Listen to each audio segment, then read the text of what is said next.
Got some breaking news on the housing market this morning and new mortgage forbearance numbers. Want to get over to Diana Olick, who joins us now with more on that. Diana, good morning.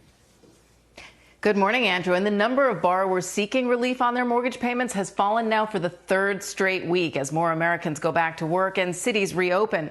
As of June 16th, 4.6 million homeowners were in forbearance plans, allowing them to delay their monthly payments for at least 3 months. Now, this represents 8.7% of all active mortgages. That's down from 8.8% last week, and all according to a weekly survey by Black Knight.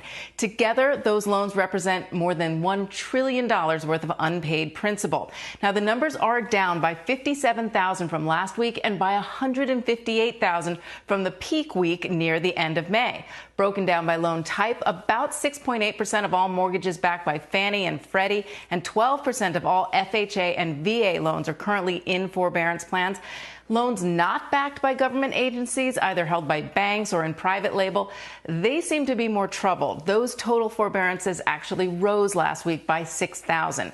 Non-agency loans are often held by borrowers who are self-employed, and they may be struggling more financially from the economic shutdown. Andrew? Thanks, Diana. Question for you. Given the number of forbearances that are coming down, has lending loosened up as a result of all of this? Well, it's definitely loosened up slightly from April when the forbearance plans first went into place, and there was a lot of confusion of what the banks were going to be held accountable for and how many forbearances were going to end up in the next month. Now that some of the rules have been clarified, we understand better how people can repay these.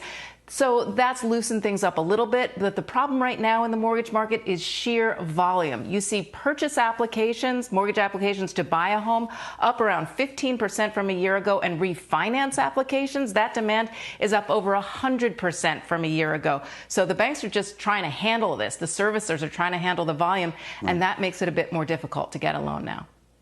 And real quick before you go, what happens at the end of the 3 months?